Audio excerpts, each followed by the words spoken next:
Welcome back. We're continuing, and God, all praise to the Father in heaven and the Messiah, YHWH, the only begotten Son, who is the prophet, priest, and king. We are continuing our study in the book of Revelation. We last stopped at the church of Pergamos, the third church, where Christianity is introduced, and Balaam is described as the situation.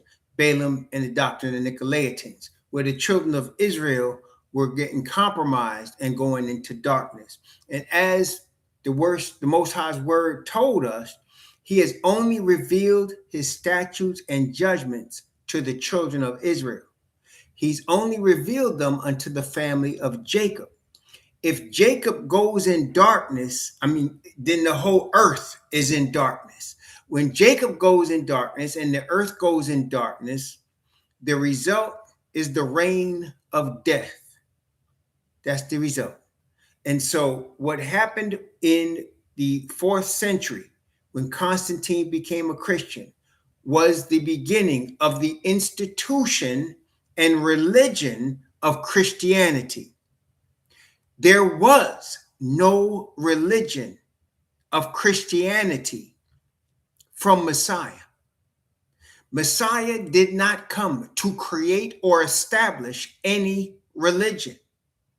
Messiah, as we pointed out, came on behalf of his Father to tell the children of Israel the path to light and repentance, to explain and to expound the law of Moses so that they would understand the power that they needed to be obedient. But he was rejected.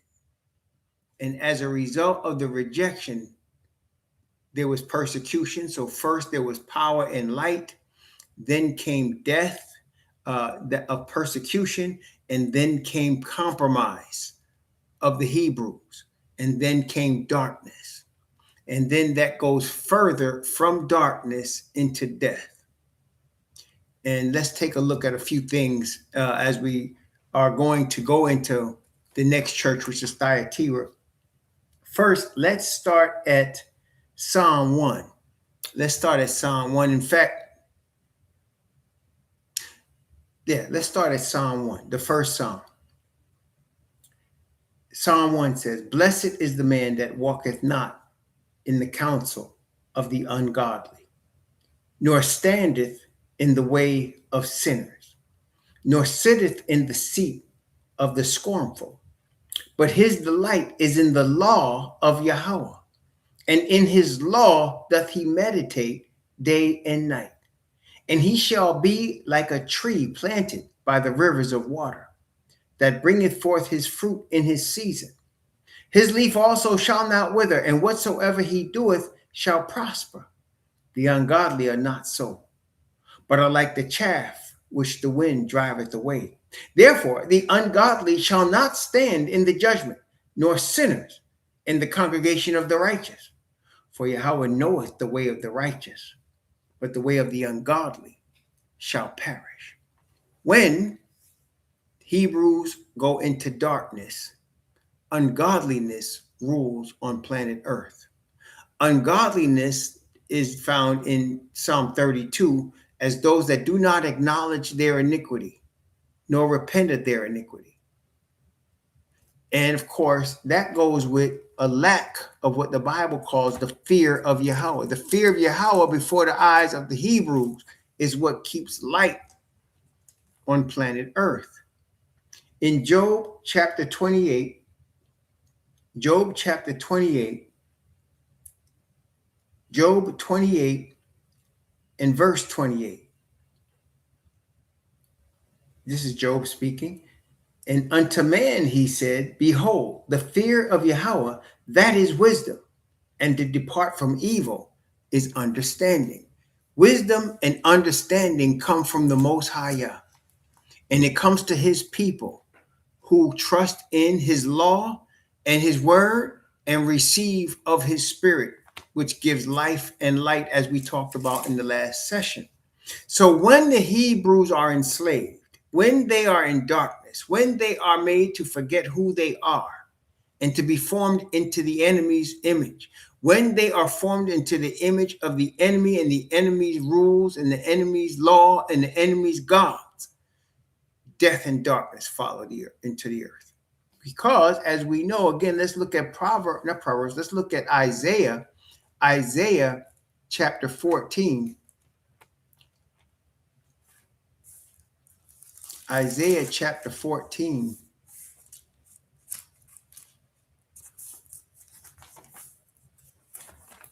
Describing the devil in Isaiah and Satan in Isaiah chapter 14.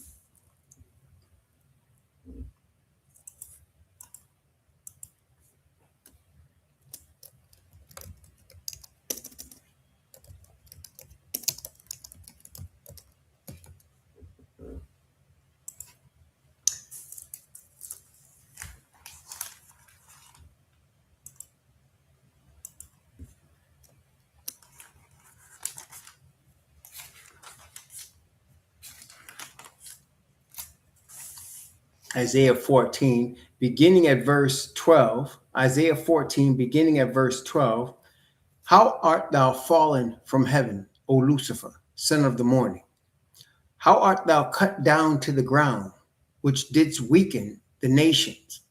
For thou hast said in thine heart, I will ascend into heaven. I will exalt my throne above the stars of Yahweh. I will sit also upon the mount of the congregation in the sides of the north. I will ascend above the heights of the clouds. I will be like the Most High. Verse 15. Yet thou shalt be brought down to hell, to the sides of the pit. So Satan's desire is to be the Most High. As the character traits of the Father are found in those that are with the Father, the character traits of darkness are found in Satan and those with Satan, which, if you look at these character traits, they look to exalt themselves. I will exalt my throne above the stars of Yahweh. They look to make themselves into the Most High. They look to exalt themselves above the Most High. They look for supremacy. We are now understanding, as we are awakening as Hebrews, the concept of white supremacy. See, when you're being honest and truthful, even if you're among the class of people classified as white, you understand that there is a thing called white privilege and white supremacy. What does that mean? That means the men and women of the people who have classified themselves as white are looking to be supreme. And the religion of them is to look to be supreme. So that if you're not of their religion, if you're not of them, you must be beneath them. And they must be supreme. And most of the wars on planet, all the wars on planet Earth take place over the concept of one looking to be supreme over the other. And generally that is found in the area of supremacy where they are looking to flex their religion on other people. Much more blood has been shed over religion than anything else on planet Earth. The worship of what you worship, who you worship, has been the cause of much bloodshed. Christianity was spread by crusades of the Catholic Church, which caused the death of anyone that wasn't what they called not an infidel, a believer. The Pope issued a decree, a papal bull, that told people like Christopher Columbus, if you come upon people that are heathen, in other words, they're not Christians, you can kill them. You can enslave them and kill them and do whatever you want to. And when Muhammad came out with Islam, they also had crusades. And they, to this day, will go into other people's countries and rape and kill anyone that is not a Muslim.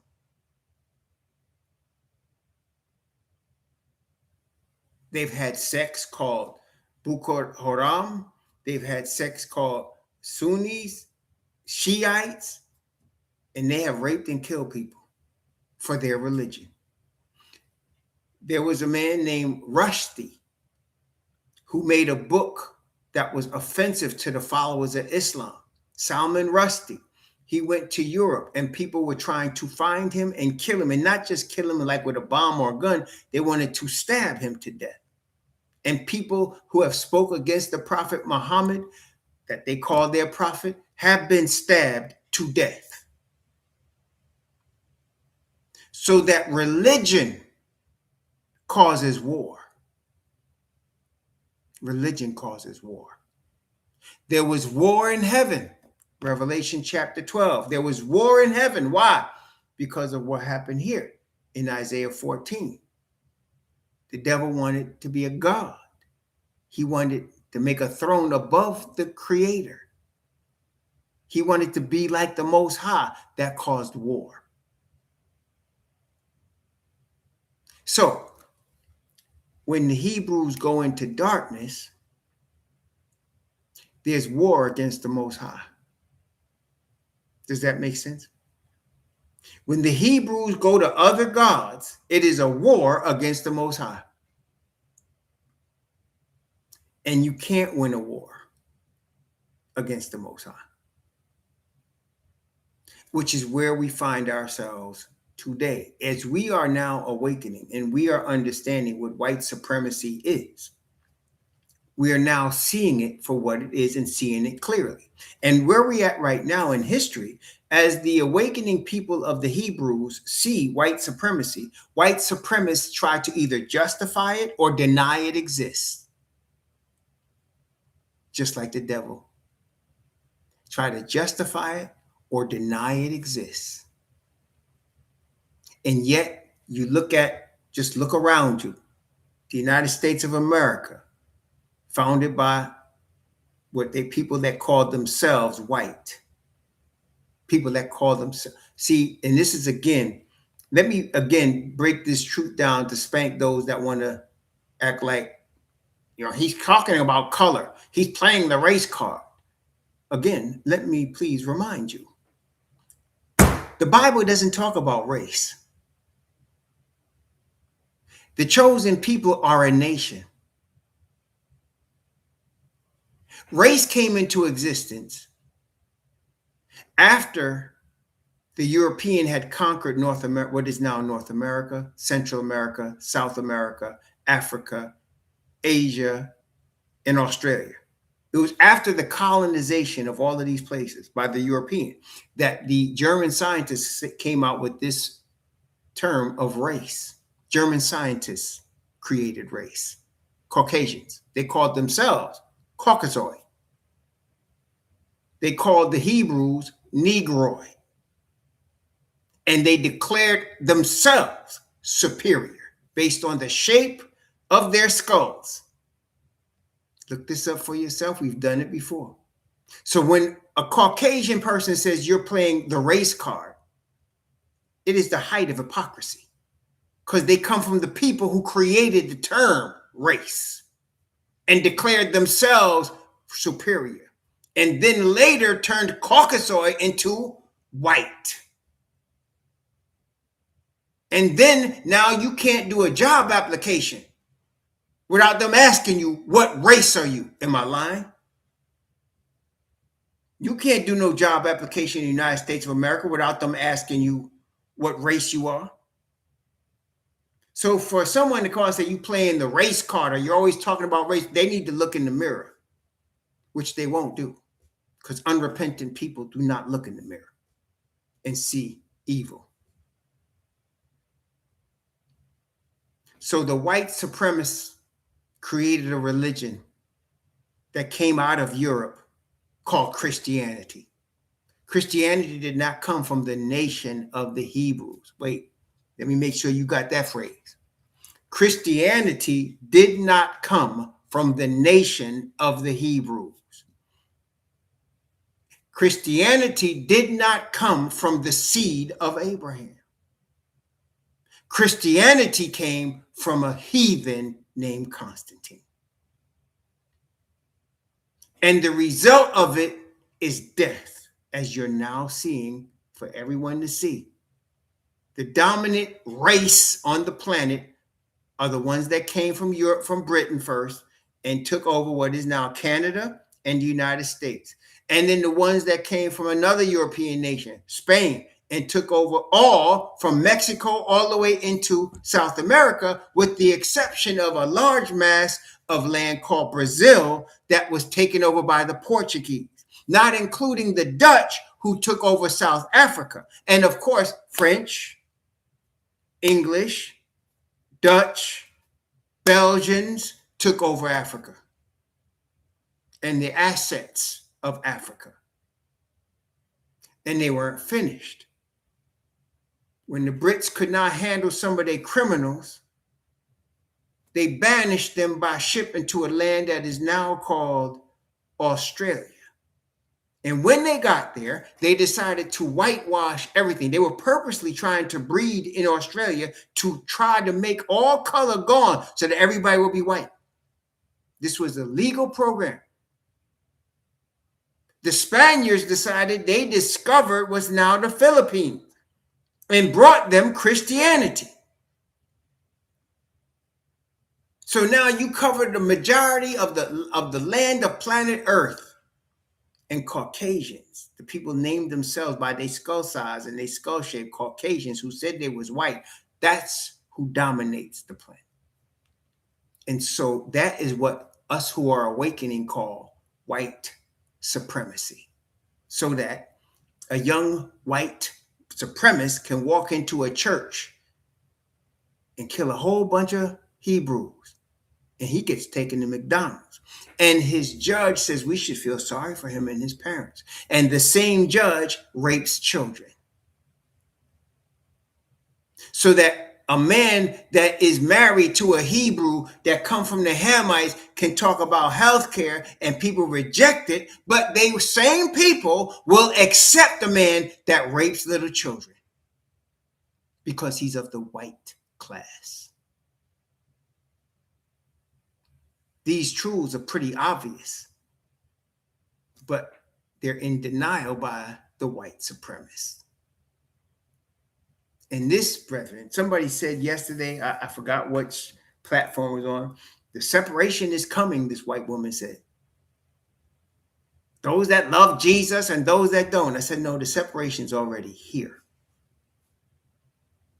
I said, with 10 murder-suicides every week, it's already telling you the separation is here. It's not coming. It's here. See, that's how blinded they are. It's right in front of them, but they don't want to see it. It's right in front of them. Because it makes them look bad and they're unrepentant, they don't see it. And let me tell you something. The Bible does tell us about these people. And it also tells us what's going to be the end of these people. And this would be 2 Thessalonians. So 2 Thessalonians chapter 2 is going to describe what we're getting ready to read about in Thyatira. So you get a religion of the supremacists that's anti-Christ, anti-Messiah. Why? Because the only Messiah white supremacists receive is one they made up.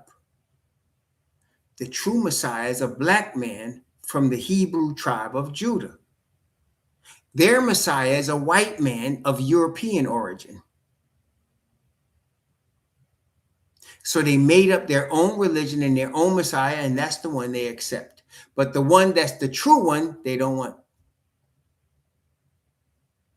Okay? They don't want that. So they create their own man-made religion and they put their own man on top of it and they make it supremacist. So they took the true Hebrews and they drew a picture of their white Jesus, and they made us worship them.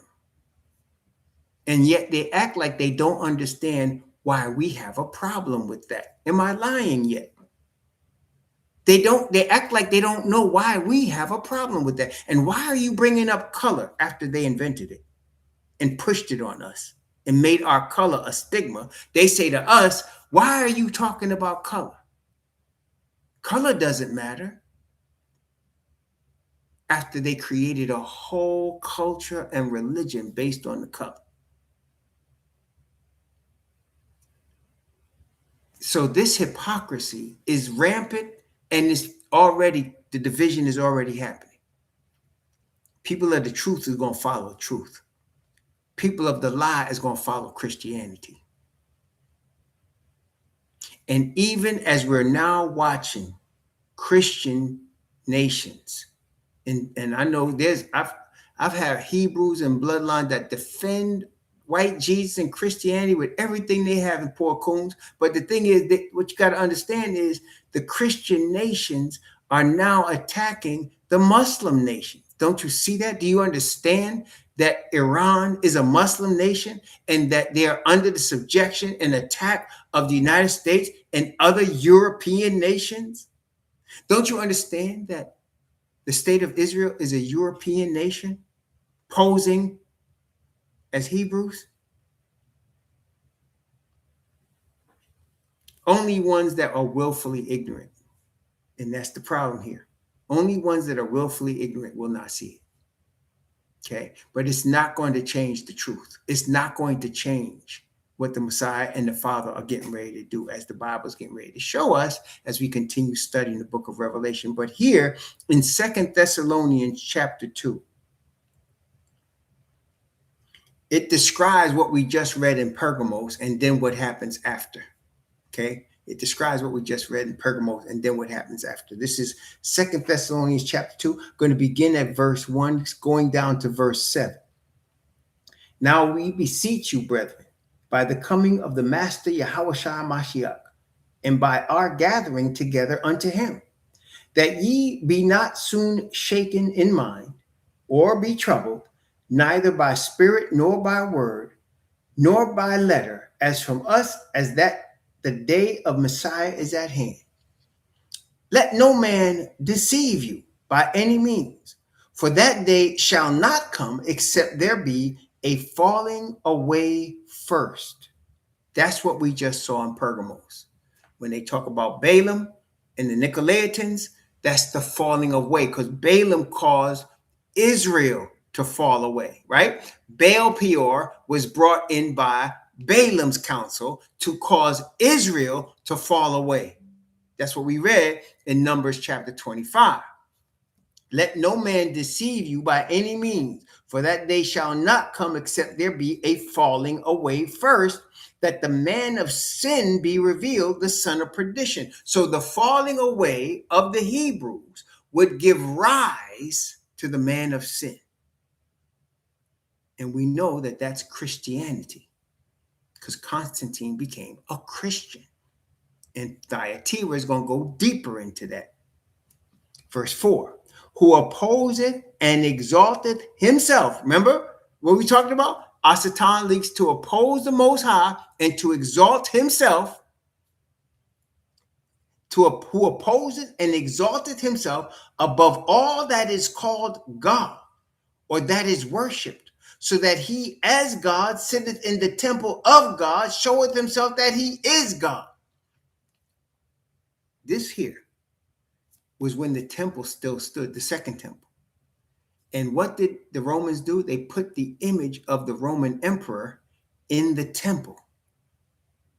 That is what Messiah was trying to tell them when he said, when you see the abomination of desolation spoken of by Daniel the prophet, that is the little horn exalting itself in Israel.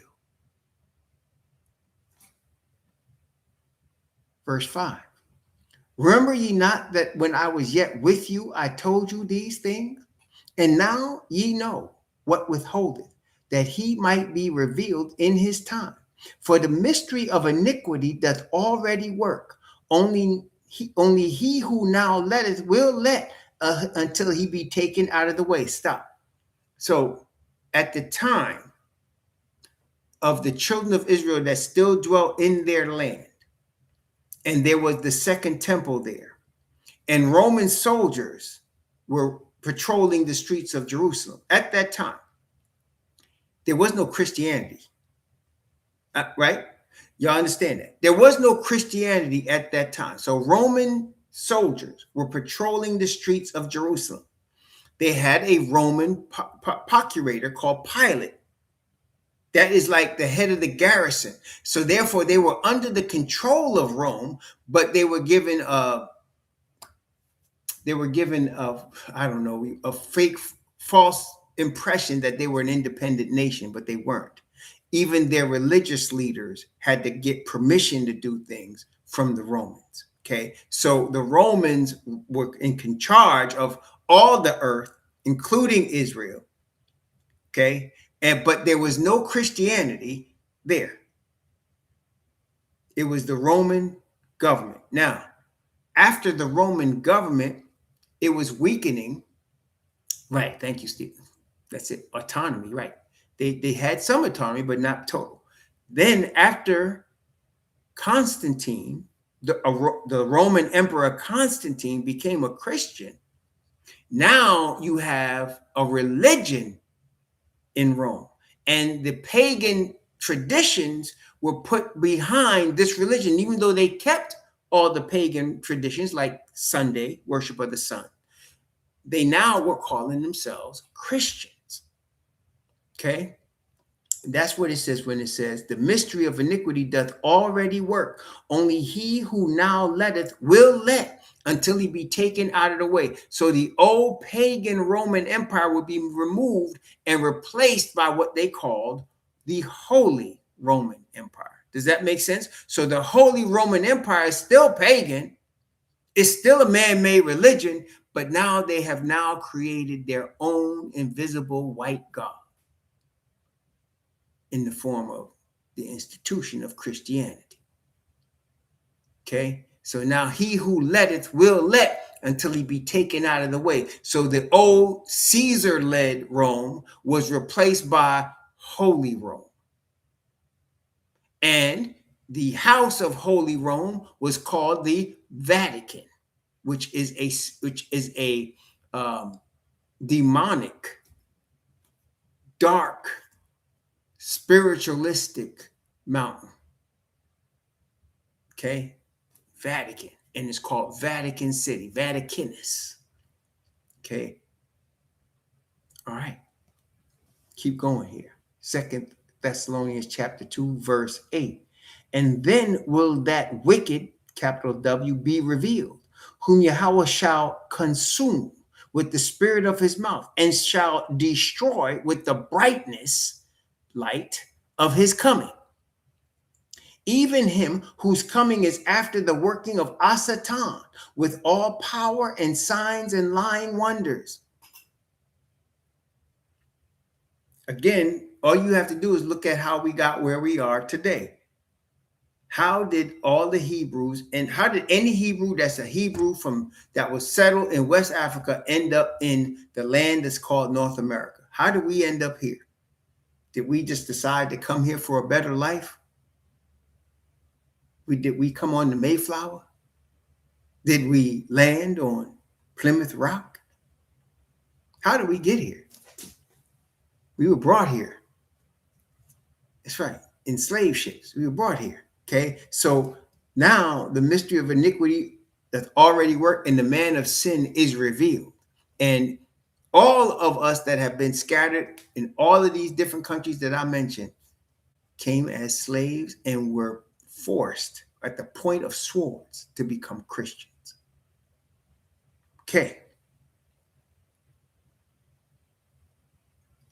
But the Most High is telling us, then shall that wicked be revealed, whom Yahweh shall consume with the spirit of his mouth, and shall destroy with the brightness of his coming.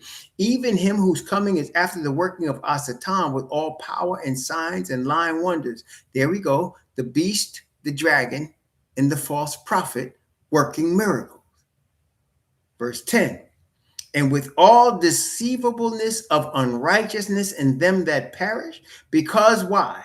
They receive not the love of the truth. The denial of white supremacy, the denial of white privilege is classic of not receiving the love of the truth. Does that make sense, y'all? They receive not the love of the truth that they might be saved. And for this cause, what cause? The cause of not receiving a love of the truth. For this cause,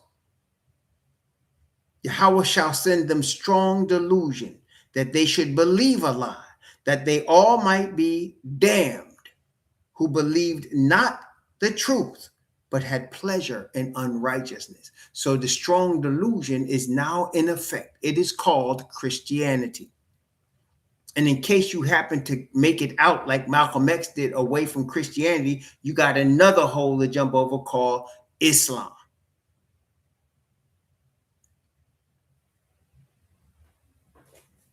And that's where we are today. And it's clear from the first Gulf War in 1990, the second one in 2001, and now what we see going on here, Christianity is dominating Islam. Ever since the Ottoman Empire, Christianity has not forgotten, and they won't. And they have not forgiven, and they won't. That's why we talked about the other day, I know people want to see the right side win, the side that's on the right, but neither of these sides is on the right because they're both without the Hebrews, and they're both without the truth of the light of the Hebrews, and they're both going to lose. And the Christian side is going to be above the Muslim side and above Judaism. It's going to win temporarily. Okay? That's what we're seeing right now with the invasion of Venezuela, the bombing of Iran, the bombing of Nigeria, the openly talking about taking Greenland, the open talk about taking over Cuba. There's no fear of the Father. There's no fear of his commandments. There's no fear of Yahweh. These people exalt themselves. And it's what we call in the modern term, white supremacy. And you can see it. And once you're awakened, you can understand very clearly, if I say this, you'll know what I'm saying. You are not to trust white supremacy. You are not to trust any religion from man that's coming from white supremacy. Look, y'all know where Islam started? I know they say they started it with Muhammad's vision, right? Am I lying about that? Did not Islam begin with a vision of a man named Muhammad? That is the main prophet of Islam. Okay? That's how it started. This vision that Muhammad had came after Constantine. Constantine was in the 4th century. Muhammad had his vision in the 7th century. What we're getting ready to read here in Thyatira happened in the 6th century. So the 6th century was the establishment and firm foundation of what we now have as Christianity. Then came Islam, right after Christianity. Interesting to note, there was no Islam prior to that. There was no Islam prior to Muhammad. And Muhammad existed in the 7th century. Therefore, there was no Muhammad nor Islam at the time of Moses, yet they like to name drop Moses. They didn't exist then. There were Arabs. There were descendants of Abraham that weren't followers of Yahweh, but there was no religion of Islam. It didn't exist. And yet they try to drop all these names and show all this history when they didn't exist. I know that's wild, right? They didn't exist. And then, so you start with the 6th century when the French king said, the Bishop of Rome is the corrector of all heretics. And anybody that wasn't a Christian was a heretic. to them. To the Muslims, anybody that wasn't a believer in Muhammad and a follower of Islam was a heretic. You can see there was a conflict from the beginning.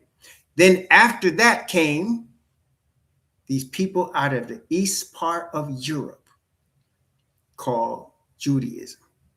That was the 8th century. Okay, so you had the 6th century, 7th century, and 8th century. They came out. Okay, and all of it because the true Hebrews were in chains and going into hidden and into darkness. And they were in chains and being hidden because they wouldn't accept the Christianity, the Islam, or the Judaism. And so they were being put away. We had been dominant. And even after we became Muslims, we were dominant in Europe. We were dominant in Europe. We were dominant in what is now Spain. We were dominant in what is now Sicily. We were dominant in what is now Portugal. And then when Christianity came, we were booted out. Now, the remnants of us can be found in those areas because people from those areas, if you look at their blood, they got melanin. There are people in Portugal all their life that got melanin. There are people in Sicily that got melanin. There are people in Spain that got melanin. You could generally see it because their skin is more olive tone. How did they get the melanin? From us when we were Muslims. We came there as Moors when we were Muslims, and we dominated. We were trying to make all of them into Muslims. But then came Christianity, and that went out the door. Okay? Whereas you could go up to Britain, you could go, and we was there too. You can go into Britain, you can go into Poland, you can go into Ireland. We was in all them places, but those people don't have melanin. We was heavy on the southern end because it was toward the northern tip of Africa. We was heavy there. And those people got melanin. See, you could try to white it out, but the melanin is still there. The melanin is still there. So white supremacy was destined to be what it is today. It was destined to control the earth. It was destined to be the last power before, as the Bible said, the Most High is going to come with the spirit of his mouth and destroy it with the brightness of the Messiah's coming. That was destined. And so now here we are calling out what the situation is plainly. And that's now the people have to make a decision. They can believe the white supremacist if you want to. You can be cognitively dissident if you want to. The Most High said, you want to keep doing that? I'm going to send you strong delusion so you really believe that. That's where you get the mark in your forehead. Strong delusion. Or you can be among the remnant that want truth. The remnant are the people of truth. Truth as described in the Bible. The Bible is the yardstick by what defines truth. Truth is from the Hebrew people. Truth is that the Father, the Creator, only gave his word to the Hebrew people. The Father's word is truth, as Messiah said. All thy commandments are righteousness. It's what David said. Those that want truth will follow truth, no matter who say what. Those that don't, follow the white supremacists. Go ahead and do that. Let's see where it gets you. And we're going to see very, very soon. Very, very soon. And that's why when the United States wins this war that's coming up right now, that they're trying to frame as Armageddon for their white supremacy, it's going to embolden. You see how, have y'all noticed, and tell me if you noticed what I've noticed. Since Donald Trump has become president, the white supremacists have gotten bolder Have you seen that? It has emboldened them to come out they face with what they've always been thinking, but denying that they've been saying it, right? It's called them to be bolder in their lives. And yet at the same time, we're noticing a lot of these people that were at the Capitol on January 6th that Trump pardoned, a lot of these white males are being arrested for being pedophiles. He has emboldened the pedophile class. He has emboldened lying. He has emboldened cheating. And that's all. As I'm saying, Donald Trump ain't no leader. He's just a lightning rod to bring out those that are going to follow lies. And so you see they get very emboldened by that. Okay? But it's a lost cause. It's a lost cause. Revelation chapter 2. We're looking at Thyatira. Okay, Revelation chapter 2. And you don't have to look hard if you want to be honest to see the hypocrisy and the white supremacy that's existing. You don't have to look hard. It's not even hard to see unless you want it to be hard to see. It's not hard to see. The G10 are Europeans, with the exception of Japan. And ain't nobody got more Neanderthal in their bloodline than Japanese.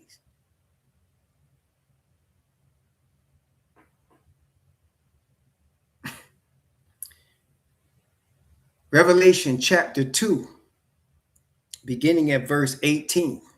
Revelation chapter 2, beginning at verse 18.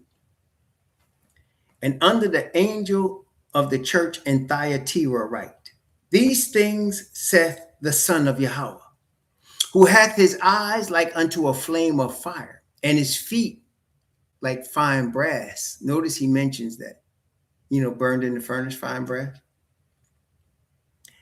Eyes like flames of fire, like he could see through everything. I know thy works, and charity, and service, and faith, and thy patience, and thy works, the last to be more than the first. Notwithstanding, I have a few things against thee. Now let's focus on verse 20 for a second. Notwithstanding, I have a few things against thee, because thou sufferest that woman, Jezebel, which calleth herself a prophetess, to teach and to seduce my servants to commit fornication and to eat things sacrificed to idols. Now, we saw Balaam was the one that gave counsel to Balak, an enemy of Israel, of how to seduce Israel to be separated from the Heavenly Father, right? That was Balaam. But Jezebel was not one that was counseling somebody outside of Israel, was she? Well, who was Jezebel? Who was she? Who was Jezebel? Who was Jezebel? What do y'all? Let's look her up. Who was Jezebel? Let's take a look. First Kings. That's right. Ahab's wife. First Kings chapter 16. First Kings chapter 16.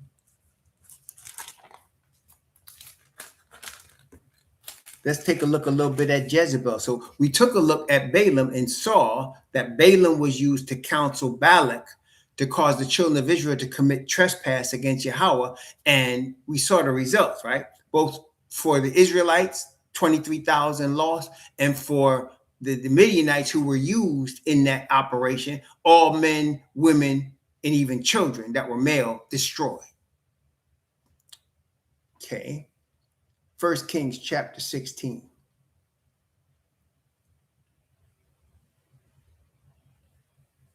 Let's see. There's so much here. Let me go back. Now, Israel, the northern tribe, had already been separated from the southern kingdom. And now you had one heathen after another ruling in the northern kingdom. So here, let's see.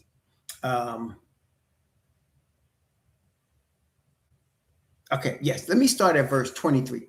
This is First Kings chapter 16, verse 23. And I suggest you read, with your whole Bible, read First and Second Kings, because it gives you the history of how the kingdom was divided into two, and it shows you the outcome in terms of our scattering. Okay, so here, First Kings chapter 16, beginning at verse 23. I'm going to read down to verse 34. In the 31st year of Asa, king of Judah, that's the southern kingdom, began Omri to reign over Israel. So the southern kingdom of Judah was reigning over, southern kingdom of Judah was Asa. And then Omri was the king of the northern kingdom, which was based in Ephraim. Okay. And Omri reigned over Israel 12 years. 6 years reigned he in Tirzah, and he brought, watch this now, and he bought the hill of Samaria from Shamar for 2 talents of silver, and built on the hill, and called the name of the city which he built after the name of Shamar, owner of the hill, Samaria. So now you know where Samaria came from. Okay. It came from a hypocrite Hebrew that built a worship center on top of a hill that originally Jacob came to. Okay, that's why the woman said, "Our father Jacob." She ain't got no father Jacob. She got a hill of Samaria. Verse 25. But Omri wrought evil in the eyes of Yahweh, and did worse than all that were before him. For he walked in all the way of Jeroboam the son of Nebat, and in his sin wherewith he made Israel to sin, to provoke Yahweh most high of Israel to anger with their vanities. Now the rest of the acts of Omri, which he did, and his might that he showed, are they not written in the book of Chronicles of the kings of Israel? So Omri sat with his fathers and was buried in Samaria, and Ahab his son reigned in his stead. And in the 38th year of Asa, king of Judah, began Ahab, son of Omri, to reign over Israel. And Ahab, son of Omri, reigned over Israel in Samaria 22 years. And Ahab, the son of Omri, did evil in the sight of Yahweh above all that were before him. And it came to pass, as if it had been a light thing to him to walk in the sins of Jeroboam, the son of Nebat, that he took to wife Jezebel, the daughter of Ethbaal, king of the Zidonians, and went and served Baal and worshipped him. Zidonians, as you know, were from the children of Ham, a Hamitic woman. He went and married a Hamitic woman, and the name of Baal was all over the place, right? So they were worshiping Baal, the sun god, this Hamitic woman, and he made this Hamitic woman that worshiped the sun god his queen. Verse 32. And he reared up an altar for Baal in the house of Baal, which he had built in Samaria, and they had made a grove. And Ahab did more to provoke Yahweh Most High of Israel to anger than all the kings of Israel that were before him. In his days did Hiel, the Bethlehemite, build in Jericho. He laid the foundation thereof in Abiram, his firstborn. That means he sacrificed his son. And set up the gates thereof in his youngest son, Segub, according to the word of Yahweh, which he spake by Joshua the son of Nun. So they were worshiping Baal. They were sacrificing their children on altars to their gods. Jezebel was the son of a Hamitic family that worshiped Baal. And when she became queen, Ahab joined her in the worship of Baal and led the whole nation to worship Baal, the sun god. The sun god, Baal. Now, with that in mind, we got some history now, don't we? Let's go back now to Thyatira and read more about this prophetess that called herself a prophetess, Jezebel. Okay, again, Revelation chapter 2, verse 20. Let's go back where we was. Revelation chapter 2, verse 20. And I have a few things against thee, because thou sufferest that woman Jezebel, which calleth herself a prophetess, to teach and to seduce my servants. Again, let me ask you, who are Yahweh's servants? Who are Yahweh's servants.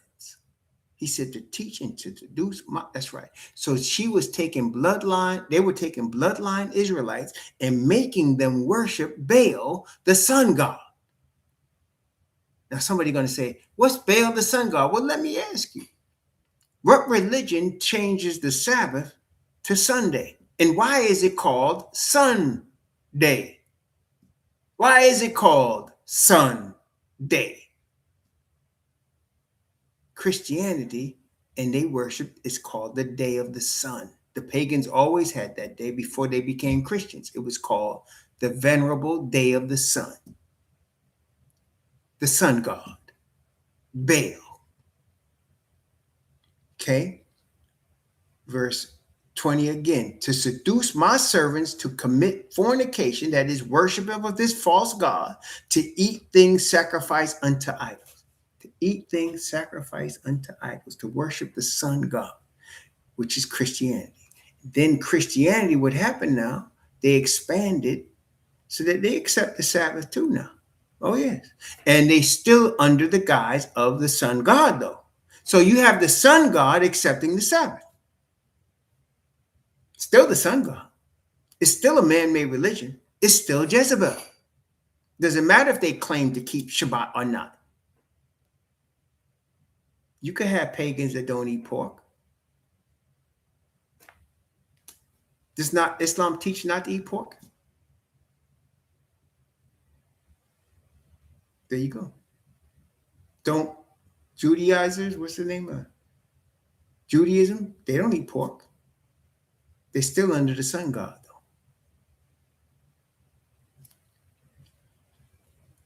Verse 21. See, just because you call yourself a Sabbath keeper, if you're in a man-made religion, your religion doesn't mean anything.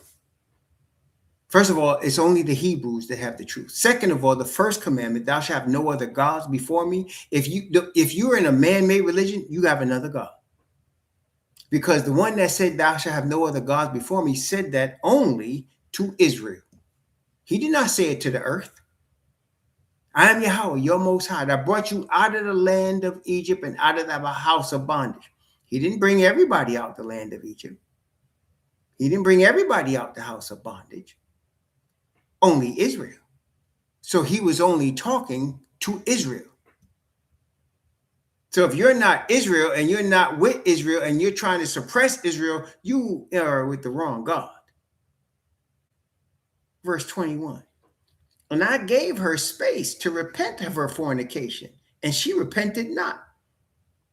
Behold, I will cast her into a bed, and them that commit adultery with her into great tribulation. That's what Daniel is talking about.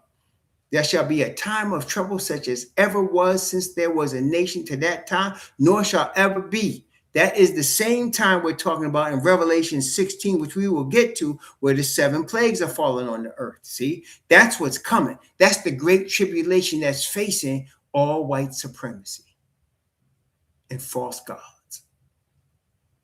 Okay. Verse 22. And I will cast her into bed, and them that commit adultery with her into great tribulation, except they repent of their deeds, and I will kill her children. Jezebel has children. And I will kill her children with death.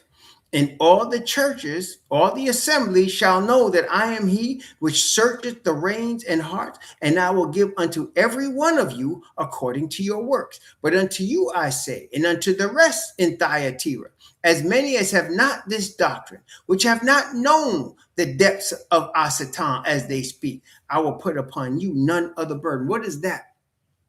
There are people, you have to understand, the white supremacist religion of Christianity is now well over 1,000 years old. It's almost 1,500 years old. So there are people that, just like myself, okay, when I gave my life to Jesus, I gave my life to white Jesus, not understanding what I was doing, but desperate, my heart desperate and needed someone, I knew I needed what I now know was the Most High, but then I didn't know. And he responded to the need of my heart. But I didn't know, I did not need a church, but I thought I did need a church. It was the next logical step in my mind. I need a church. Well, there are a lot of people like that think they need a church. And they go to church thinking this is the right thing to do. And they're ignorant. And they never receive the full power, just like I was wondering why I lost the power. They also, but they don't know any better. The Most High did not alert them like he alerted me.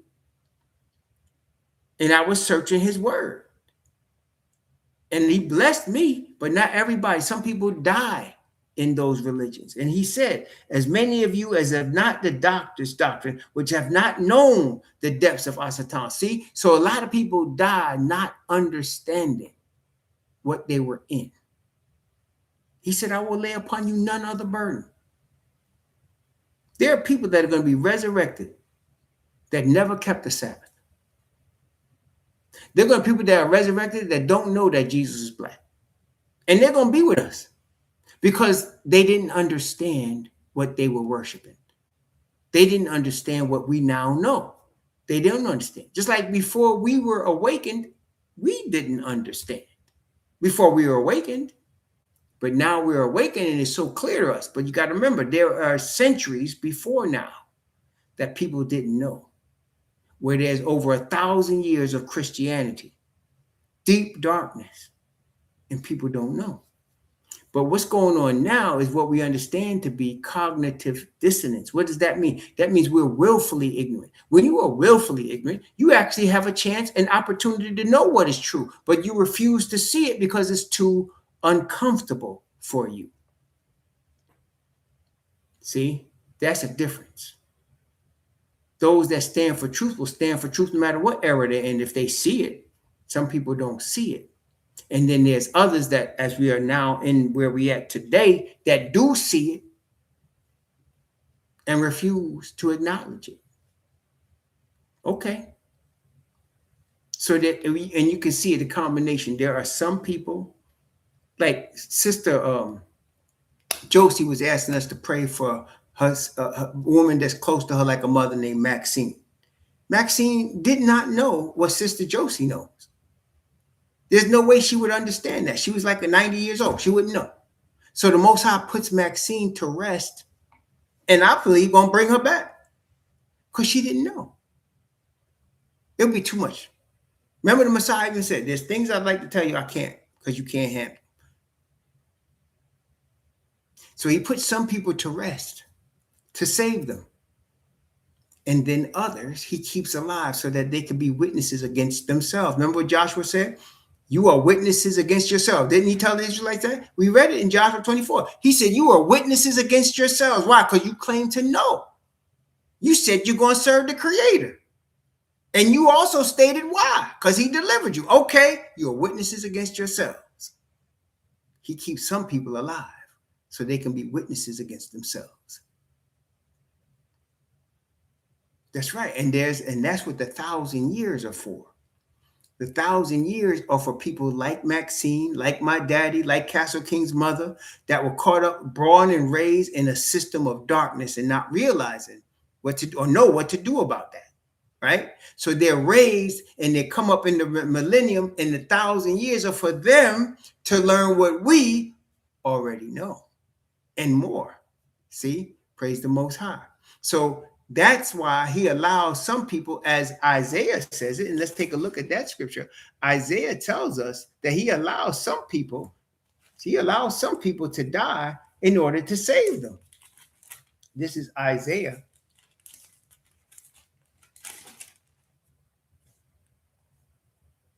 chapter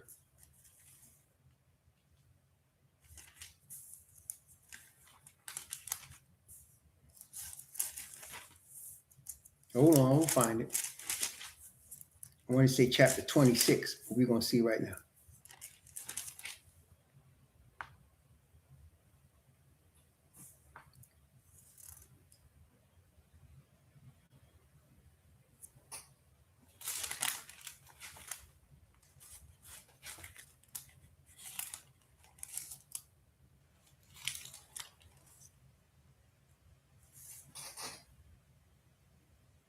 Oh, man. Wait a minute. Bear with me, brethren. Hold on, I'll find it.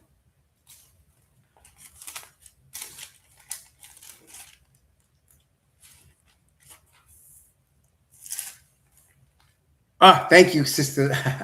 I knew somebody would come up with it. Okay, 57. That's it. You're right. 57. Sister Daniel. I knew somebody would come up with it because she know what I'm looking for. Praise the Most High for his spirit. This is Isaiah chapter 57. Thank you. That's it. Isaiah 50. Thank you, Sister Daniel. She knew what I was looking for. Praise the Most High. Isaiah 57, verse 1 and 2.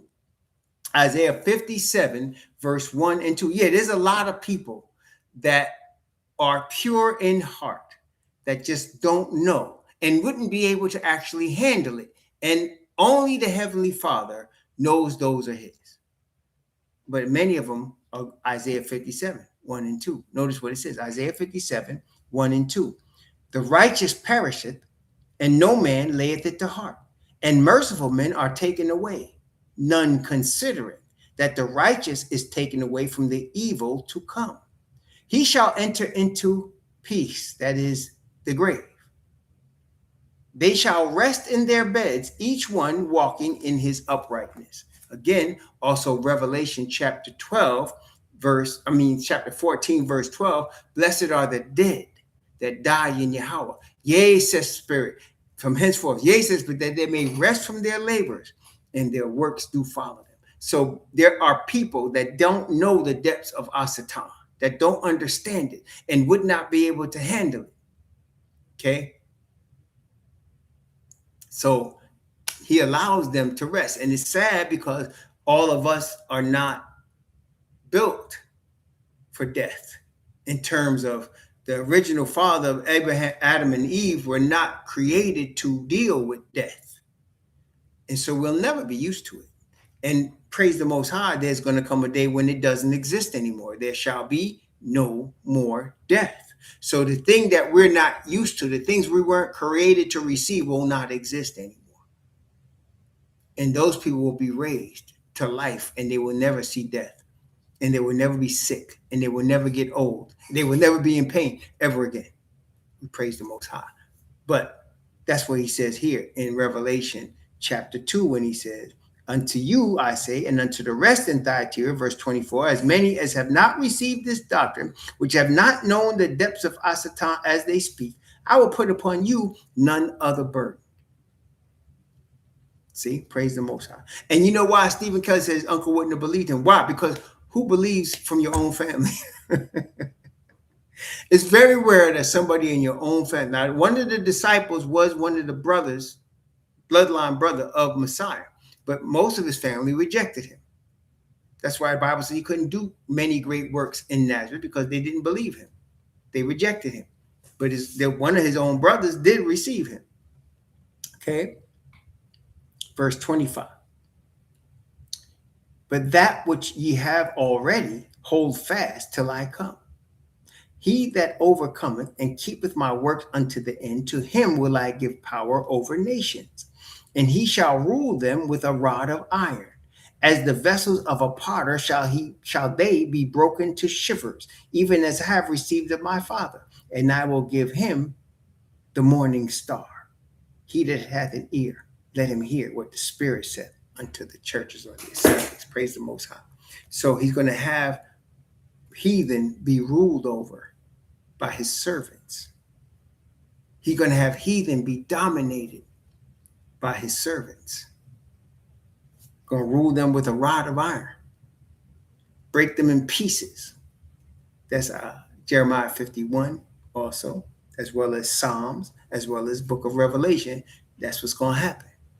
Okay, so brethren, right now, where we now speak, where we now sit, to me, as long as I know there's a sky, I know there's a God. And if there's a God, I know he's so powerful that his sky covers the whole earth. He sets the sun and he rises it, and nobody can do anything about it. And that situation tells me he's too powerful for heathenism to last. He's too powerful to let righteousness lose. He's going to win. It's just a matter of time. And there, as he is showing us in this very book of Revelation, there's not much time left. Okay. That's right. Praise the Most High. There's not much time left. So everything is going to come as the Father Yah has shown us. My wife and I were talking today, and just like everybody, sometimes we have regrets about things and we think about what happened in our past and we wish we could have changed it. But then I caught myself again. I believe Asatan brings those thoughts to me. But then I caught myself and I said, wait, the path I have walked is the path ordained by Yahweh. And where I am is where Yahweh has brought me. And where I'm going from here is where he leads me. So I can't worry about the past. I can't worry about what I didn't do or should have done or wish didn't happen. It all happened in the path Yahweh has laid out for me, just like you.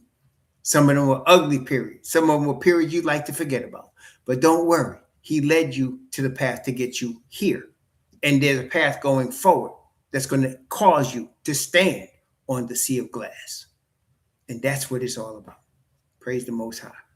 The path is by Yahweh. We can't change mistakes we made, decisions we wish we would have made, things that we didn't do, or things we did that were bad, or things that happened to us that were bad. We can't change. But we have to understand it's all part of a path that leads us here. And the last step is going to be in the sea of glass with the Messiah and with the Heavenly Father. And when you get to there, all the bad things from the past won't even be able to come to your mind no more because of the glory that you're witnessing with the Heavenly Father. Praise the Most High.